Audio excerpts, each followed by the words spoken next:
Amigos, ¿cómo están? Buenas. Les doy la bienvenida al segundo episodio que tengo de mi podcast personal. Y hoy estoy honrado de haber visto a una gran amiga mía que no veía hace un tiempo, pero a quien yo aprecio, que conocí gracias a la política.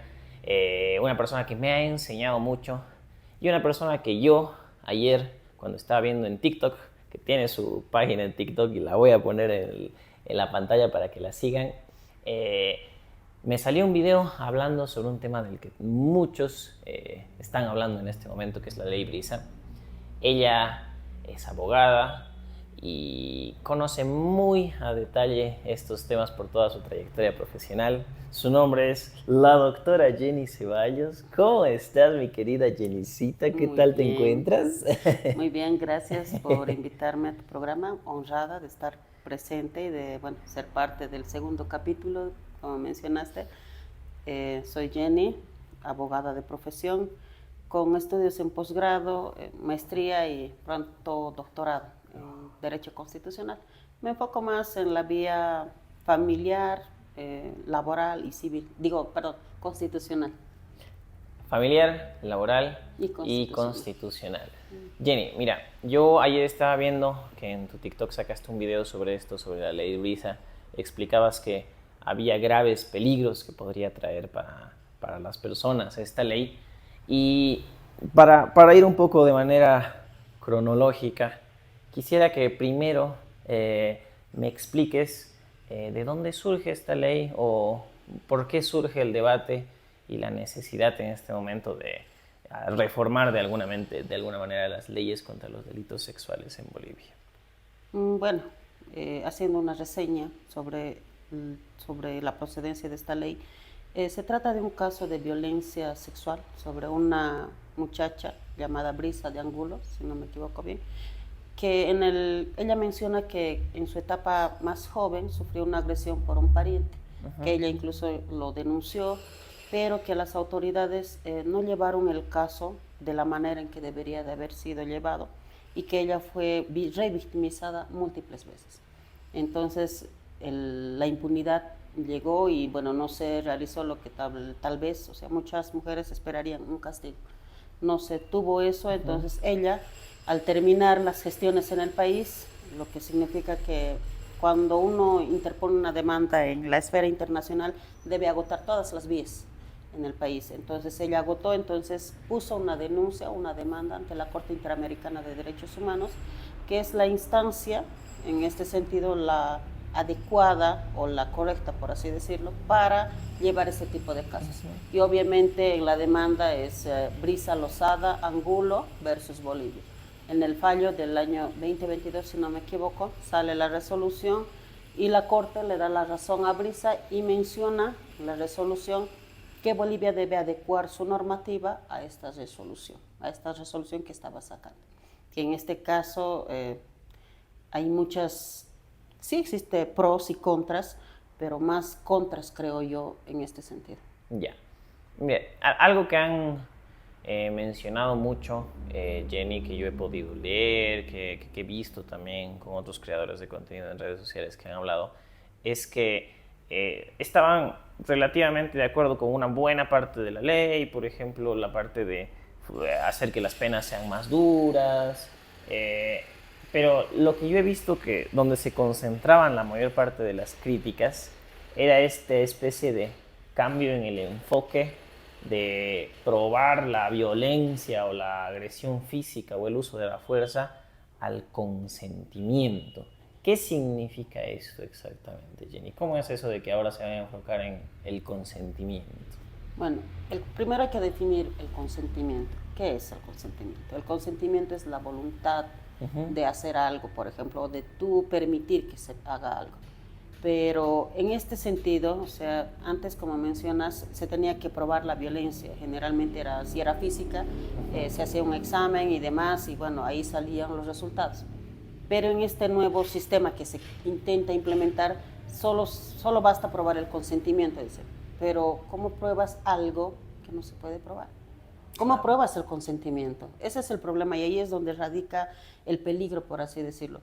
Porque ese tipo de hechos es un acto privado, por así decirlo, puede ser en consentimiento entre ambas personas, por ejemplo, es un hecho privado, pero tú decides ya no realizarlo, por así decirlo, dices no, pero ¿cómo pruebas que diste o no tu consentimiento? Y ahí está el peligro, es decir, que va a haber una denuncia o que va a existir una denuncia por el simple hecho de decir yo no estaba de acuerdo, no estaba consciente.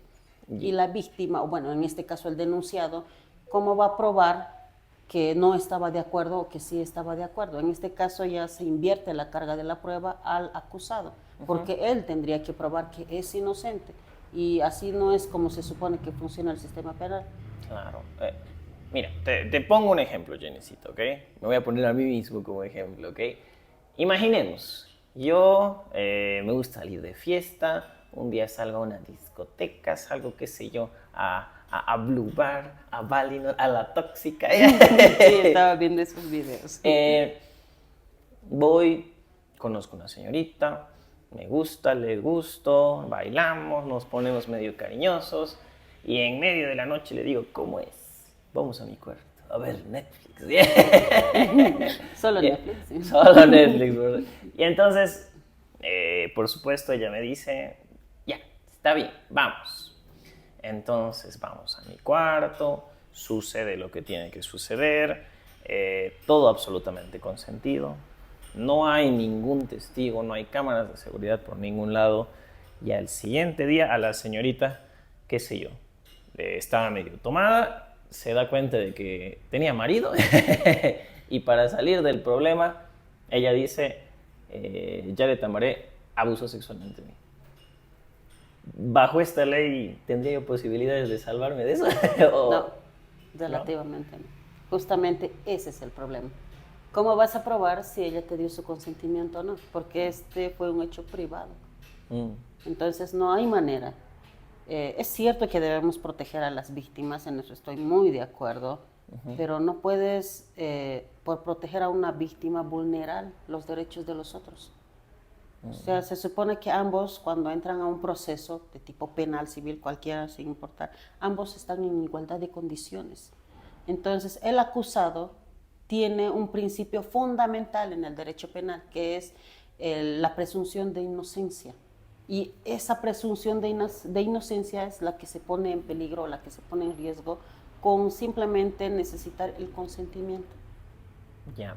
Jenny, mira, yo he visto que los defensores fervientes tal vez de esta ola del feminismo, del progresismo, dicen que las denuncias falsas no existen, que eso son una especie de invento de los malvados conservadores para intentar imponer nuestra agenda, ¿no? Yo creo que con tu carrera profesional que tienes, ¿te has enterado tú de denuncias falsas que hayan ocurrido para perjudicar, para chantajear a hombres en situaciones de conflicto entre dos personas? Créeme que es más común de lo que la gente piensa. Como abogada he visto muchos casos, uno en general que me pareció algo muy atípico. No va tal vez con el tipo penal, por así decirlo, pero es una denuncia que afectó y destruyó a una familia. Una mujer, o sea, decide denunciar a un hombre como el padre de su hijo, sin tener la seguridad. Lo denuncia, le pide asistencia familiar y el sujeto ni siquiera sabía que tenía una denuncia. Se entera mucho tiempo después y obviamente la esposa, los dos hijos que él tenía, o sea, le preguntan cómo es eso. Y él nunca supo, ni siquiera conocía a la persona. Y bueno, se lleva un proceso y en este caso el hombre solicitó que la no filiación, o sea, la negación de paternidad en sí, porque él no era el padre, por así decirlo. Llegan al juzgado y demás y la chica menciona que sí, no conoce al señor, que no es él porque se equivocó en un apellido. Se equivocó en un apellido, no en el segundo apellido más específicamente, entonces ella quería que todo esto quedara en la nada, que el sujeto no tuviese problemas y demás. Pero, o sea, la chica se equivocó, cometió un error como menciona, pero ya estaba destruida una familia. Una esposa, unos hijos, porque la esposa obviamente, o sea, hay una demanda contra él, claro. Obviamente desconfió de él, se separaron, terminó. O sea, ¿de qué le sirve a un hombre el ser llamado inocente o declarado inocente después de todo un proceso cuando ya todo se destruyó, cuando su vida perdió el enfoque, cuando ya la gente lo mira de otra manera, porque la justicia social, la pública, es la más terrible. De nada sirve que una persona sea declarada inocente con todas las pruebas a su favor cuando ya ha estado en el escarnio público. Jenny, yo al menos lo que veo es que muchas personas cuando intentan hacer esta separación entre hombres y mujeres, tratando de poner como que unos son las víctimas y otros son los victimarios, tal vez olvidan que la maldad está en todos lados. Que también hay mujeres muy malas. Hay mujeres, yo también lo he visto, he tenido, no amigos, pero conocidos que han sido demandados por sus parejas, o si no han sido demandados, por lo menos han sido amenazados con te voy a demandar con tal cosa si no haces tal o tal cosa que yo quiero, ¿no? E incluso, y no es por defenestrar a la profesión de abogados, ¿no? Pero incluso he sabido de abogados que recomiendan a sus clientes demandarlo por abuso sexual o amenazarlo con una demanda de por abuso sexual, que no tiene manera de salvarse de eso, no tiene cómo defenderse. Exactamente. Justamente es por la ley 348, que en mi opinión es una ley muy errada. La intención es buena, pero no toda intención tiene buenos resultados. En este caso, eso ha provocado, por ejemplo, el aumento de denuncias falsas en cuestión, o sea, de hombres. Porque una mujer puede demandar o acusar a un hombre por violencia, por ejemplo, por resentimiento simplemente, por despecho, y lo malo es que la justicia quiere dar prioridad a la mujer, o bueno, protegiendo a la mujer, entre comillas, arrestan al hombre y lo meten preso y no hay manera de que pueda salir. O si salió cuando ya probó, digamos, pero ya pagó, ya fue tratado como culpable sin necesidad de serlo. O sea, estamos hablando de que en Bolivia ya tenemos una ley que perjudica a una buena, a la mitad de la población, a la parte masculina de la población, y encima de eso quieren seguir metiéndole más ladrillos a la casa para seguir haciendo que la ley funcione mal. Y específicamente con la ley 348, Jenny, ¿cuál es la parte o qué es exactamente lo que hace para que esta ley no funcione bien o pueda ser mal utilizada para lo que tú mencionas? La ley en la teoría siempre es buena. El problema es en la práctica. Nuestro país no está preparado para aplicarla de la manera correcta. Ese es el problema. Que tenemos jueces que piensan que se resuelve todo metiéndolo a la cárcel o en detención preventiva y todo lo demás. Y ahí es donde radica el problema. La sobrepoblación en las cárceles, por ejemplo, que hay más presos sin sentencia, hay presos simplemente por denuncia, hay presos en etapa preliminar y a veces salen o a veces no salen. Ese es el problema. La ley no está mal, por así decirlo, sino la forma de la aplicación. Si tú tuvieras el poder político para hacer cambios, Jenny, ¿tú eliminarías esta ley? Sí. ¿Completamente desde cero? No, ¿O hay partes que tal vez que son buenas? Tratan de proteger más a la población vulnerable en este sentido, que es la mujer, porque se considera a la mujer en una situación de vulnerabilidad. Pero, o sea, hay partes, como dice, o sea, que son buenas, pero las partes malas, como en este caso el de las denuncias falsas, son algo que perjudican en gran mayoría la justicia nacional, porque no solo a nivel nacional, también a nivel internacional, porque no respetamos los derechos de ambas partes. Como hace un momento mencioné, se supone que cuando un acusado y una víctima van a un proceso, ambos están en las mismas condiciones. Pero con la ley 348 eso no existe, porque ya el varón está en una desventaja por el simple hecho de que una mujer, por su palabra, o sea, lo denunció. Entonces ya hay una desigualdad. Entonces no podemos estar diciendo que igualdad ante la ley, cuando ya ante la ley existen desigualdades para el varón. Claro. ¿Tú crees que debería existir una ley de defensa contra la mujer? O sea, porque si estamos hablando de igualdad ante la ley, imagino que debería haber una ley que defienda a todas las víctimas, no exclusivamente a las mujeres.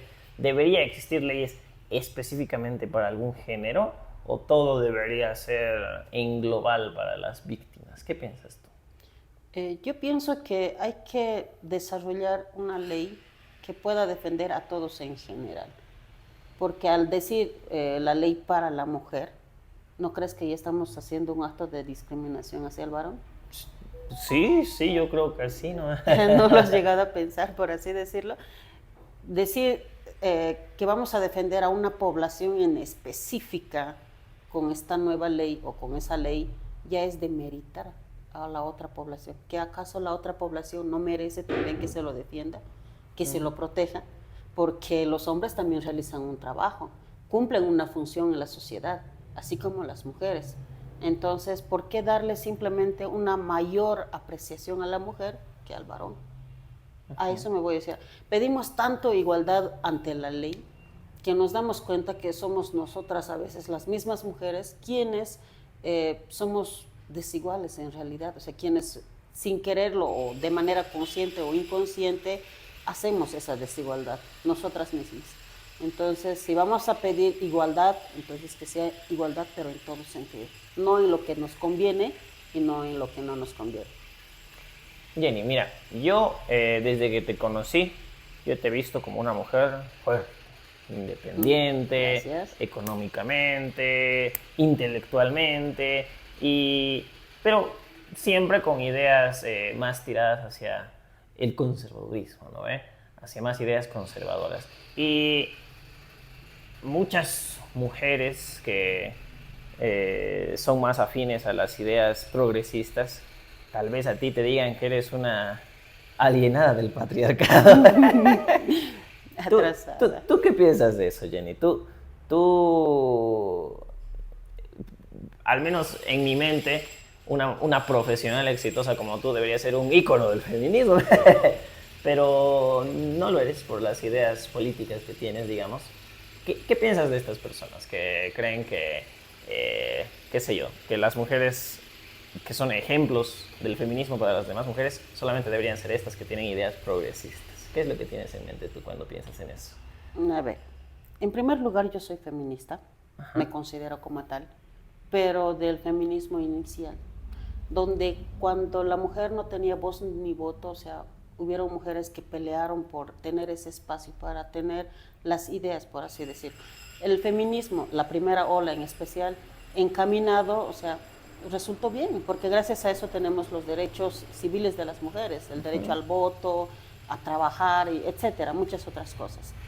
Pero ya las últimas olas, en especial desde la ola de los 2000, ese feminismo se ha vuelto un feminismo radical, donde nos han puesto en una batalla hombres contra mujeres.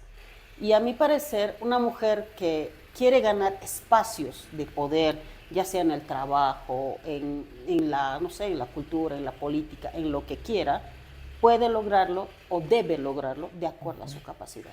No por el hecho de haber nacido mujer. El hecho de nacer mujer no te da derecho a que tú puedas querer ser presidenta simplemente porque eres mujer. Tienes que trabajar para conseguirlo. Paso a paso, empezar a estudiar, a prepararte, qué sé yo, estudiar cómo puedes manejar un país, tener una carrera, tener responsabilidad, prepararte paso a paso para cuando estés en ese lugar lo desempeñes de una manera exitosa. Pero no puedes esperar simplemente llegar a ser presidente y ya, ser grande. No, esa no es la manera y no es el camino. Yo tengo un video sobre eso, más o menos, hablo con las Bartolinas, por ejemplo, donde ellas, o sea, piden espacios en el poder. Y el anterior gobierno sí se los dio, pero ¿cómo fue su desempeño? Ese es el problema. Fue nefasto, fue trágico, o sea, nos hizo quedar muy mal. No estoy en contra de que las mujeres no ocupen espacios, sí, estoy a favor, yo quiero ser una de ellas, pero quiero hacerlo por mérito, porque me lo merezca de verdad, porque haya trabajado para lograr ese espacio. A eso me voy. De cierta manera es como menospreciar el esfuerzo de las mujeres que realmente dicen, yo voy a llegar ahí porque me voy a romper con todos los demás y voy a terminar siendo la mejor. y que llegue otra mujer y te diga, no, es que yo soy mujer y me tienen que dar espacios porque soy mujer, es casi ofensivo para las que se Es esfuerzan, ofensivo. ¿no? Y ahí nos damos cuenta que el primer rasgo de discriminación somos nosotras mismas, las mujeres, en realidad, por no valorar el trabajo de las otras mujeres. O como dicen, o sea, nos damos palo entre nosotras y hasta cierto punto eso es cierto. Ya, ahora Jenny, mira, yo te conocí como parte de, y que en este momento lo sigues siendo como parte de una organización política llamada Renovación, que es muy cercana a la política desde la perspectiva cristiana, ¿no? Desde la perspectiva religiosa. Pienso que muchas personas que piensan en personas religiosas que se meten a política, tal vez piensan en estas personas ultra conservadoras que piensan que las mujeres tienen que estar en la cocina y los hombres tienen que estar trabajando. Y ¿tú qué piensas de eso, Jenny? Muchas jovencitas me ven, ahora que mi contenido está un poquito más enfocado a las fiestas, muchas señoritas ven mi canal. ¿Y cuál es la recomendación que tú les darías a las mujeres jóvenes para plantear el resto de su vida? ¿Tú dirías que se consigan alguna pareja que tenga estabilidad económica, que se concentren en su profesión para ser económicamente independientes ellas? ¿Qué es lo que tú hiciste y qué es lo que recomendarías a las mujeres jóvenes que hagan? Uy, esa es una pregunta muy personal, creo yo. Yo voy a ser sincera en esto. Soy cristiana, o sea, soy muy conservadora. Muchos lo pueden tildar como así. El hecho de nacer en una familia cristiana me permitió a mí aprender, por así decirlo, los oficios de una mujer, que es cocinar, lavar, planchar y todo lo demás. Yo soy así. Porque ellos lo vieron necesario, mis padres lo vieron necesario, pero no como algo impuesto, sino porque me dieron a conocer estas etapas de la vida para que yo pueda subsistir por mi propio, ¿cómo explicarlo? Para que yo pueda subsistir siendo sustentable, autosostenible. Entonces, o sea, el aprender cosas de mujer no te hace más mujer o menos mujer. O sea, yo aprendí esas cosas. Ahora, en lo de la política fue algo que siempre me gustó, que siempre me apasionó muchísimo. Pero el entorno donde yo crecí, te dicen, tal vez no de manera directa, no te metas a la política porque te vas a perder. Y es cierto, hasta cierto sentido, porque muchas personas cristianas que se metieron en política y todo lo demás, o sea, destrozaron su vida. No es que no sea mentira, pero yo creo que si la gente cristiana, como yo, como muchos que puedan estarnos viendo, no se mete a esa rama de la política, no podemos cambiar el país. ¿Quién va a cambiar el país? ¿Una persona que tiene principios de verdad dentro de sí o personas que no conocen a Dios? Si uno quiere un cambio, entonces tienes que trabajar para tú ser parte del cambio. Ahora, me hiciste muchas preguntas en una sola. ¿Cómo fue que yo soy, bueno, como soy, por así decirlo? Yo parto de una idea, puede que muchos me critiquen por esto, pero yo pienso que cuando vas a hacerte de una pareja, de un hombre que va a acompañarte en toda tu vida, debes escoger el mejor partido. ¿A qué me voy con esto? Que sea económicamente solvente, que sea una persona que respete tus ideas, que te acompañe y que pueda ser tu apoyo en ese camino llamado vida. Que puedas tener un proyecto de vida. ¿Por qué digo responsable con el dinero económicamente? Porque no puedes salir con un vago que no tiene oficio, por así decirlo, que no tiene dinero. Muchos dicen el dinero no importa. No es cierto, es mentira. El dinero es una de las cosas más importantes, porque cuando el amor se acaba, o sea, el matrimonio se va por, ¿cómo dicen? El dinero se acaba y el amor se va por la ventana, ¿cierto? Es básicamente eso. Pero cuando tú ya ves que un hombre es solvente, tiene un trabajo y demás, tienes en qué sujetarte o en qué sostenerte. Y a eso obviamente una mujer agrega algo. O sea, el hogar, el amor, el cariño, el formar ese hogar entre ambos, donde se puedan cuidar entre los dos, apoyarse entre los dos. Mi esposo es ferviente apoyo para mí. Yo soy abogada, obviamente, trabajo de mi profesión, gano mi dinero, bueno, no digo mi dinero porque es dinero de ambos, pero al inicio yo no tenía una fuente de ingresos estable. Sí tengo tiendas, siempre he tenido negocios, pero no era estable, en cambio él sí. Y él me apoyó en todo esto de la política, a pesar de que a veces me faltaba el dinero para ir. Tú sabes, la política es con Es un dinero, gasto. es un gasto. Y él siempre estaba ahí, no te preocupes, o sea, retiro y te doy, y yo le decía, pero es que no tienes miedo, o sea, tal vez estoy haciendo un gasto inútil. Y él siempre decía, no, no es un gasto inútil, es una inversión, es para que tú crezcas, tú quieres ser política, o sea, y él cree en mí, eso es lo que más me gusta. Él mira en la televisión y dice, un día tú vas a ser ministro y cuando estés en ese lugar vamos a tener, o sea, lo que tal vez nunca hemos pensado en tener. Él es el principal apoyo para mí y de mí. Entonces, para mí, o sea, muchos critican esta parte, o sea, para mí, como él me apoya tanto, yo también quiero apoyarlo de la misma manera. Yo quiero, como dicen, tratarlo bien. Si él tiene que llegar a casa cansado a hacer, no sé, ¿qué necesitas? ¿Qué es lo que quieres? ¿Qué quieres comer? O sea, es un dar y recibir. Él me da y yo también doy. En eso se basa. Y muchos por eso justamente me llaman y me dicen que de feminista no tengo nada. Pero en verdad sí tengo. Lo que pasa es que cuando alguien te da mucho o te da todo de sí, entonces tú también estás dispuesto a dar todo de ti para que esa persona sea feliz y así ambos complementarse y caminar en este mundo. Yeah, un amor de los que ya no hay, Ay, ¿no? Qué gracias. bonito. Pienso que hay una tendencia cada vez más creciente entre la juventud en estas épocas a no tener una pareja estable, a no tener hijos, a no conformar una familia, ¿no? Creo que las estadísticas te dicen que el mundo se está yendo por ese lado. Tú tienes hijos, Jenny, yo sé, los he conocido, muy simpáticos, bellas como la madre han salido. Gracias. ¿Y tú qué piensas de eso, Jenny? Para las personas, los jóvenes como yo, por supuesto, que no tienen hijos y que tal vez les da miedo esa cosa de tener hijos, ¿no? Tú, Esa cosa. eso, claro, es que cuidar una criatura desde que está así tan indefensa, no sé, hace poco tuve yo una primita, mi tía tuvo un hijo, una hijita, una cosita de este tamaño salió ahí, se veía tan frágil y yo decía, yo no voy a poder cuidar uno de estos. Y creo que es el sentimiento que tienen muchos jóvenes, ¿no? Tú, no sé si recomendar es la palabra correcta, pero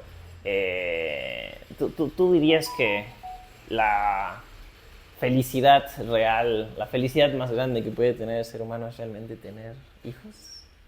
¿O qué piensas tú? Yo pienso que la felicidad real es aceptarte y amarte a ti mismo primero. Porque para amar a otras personas debes amarte a ti, aceptarte, ver tus cualidades, lo que tienes, o sea, de bueno, lo impresionante que puedes llegar a ser. Cuando tú tengas establecido eso, entonces vas a poder amar a otra persona, en este caso yo, a mi esposo. Y cuando tienes ya tu esposo, tu pareja, ¿qué es lo que sigue? Según la naturaleza, tener hijos, obviamente. Pero el tener hijos debería de ser una decisión, no una imposición. Hay parejas que tienen hijos, son muy felices, como es mi caso, pero hay parejas que no tienen hijos por decisión, y he visto varios casos, por decisión deciden no tener hijos y son felices a su manera porque ellos consideran que con eso es suficiente, o sea, se consideran plenos. La felicidad yo creo es cuando tú te consideras plena en todos los sentidos. Entonces, los hijos deberían de ser una decisión, ya si quieras tenerlo o no, pero en lo personal, al inicio yo no quería ser mamá porque siempre consideré que tal vez me podrían retrasar. Pero cuando tuve a mi primera hija, esa percepción cambió de manera muy, muy grande, porque me di cuenta de que hay algo mucho más grande que yo, y es, como mencionas, esa persona pequeñita. En palabras más fáciles puedo resumirlo, es la responsabilidad más placentera que he tenido en mi vida, ser mamá. La responsabilidad más placentera que tiene en su vida. Qué bonita frase. Jenicita, entonces hemos hablado de un montón de temas, hay muchos temas pendientes todavía que me encantaría tratar contigo en el futuro. No va a ser para nada la última vez que vamos a tener una conversación como esta en un episodio de mi podcast. Así que te agradezco un montón por todo esto. Creo que yo he aprendido un montón y todas las personas que vean este episodio también van a aprender un montón. Así que con esto concluyo y te dejo que te despidas de la gentecita que nos está viendo, ¿ok? El honor es mío, Yaret. Gracias por invitarme en primer lugar, por considerarme material para tu podcast. Te agradezco mucho y yo encantada de poder estar siempre. Bueno, a todos los que nos están viendo siempre un saludo. Apoyemos a nuestro querido Yaret, que será presidente del 2040, y así lo creo yo. Yeah. Un amigo de verdad muy, muy bueno, una de las mejores cosas que me ha pasado en la política. Y como tú mencionas, esperamos seguir trabajando para cambiar el rumbo de nuestro país y la política en especial. Gracias, Jennycita. Hasta pronto, amigos. Chao, chao.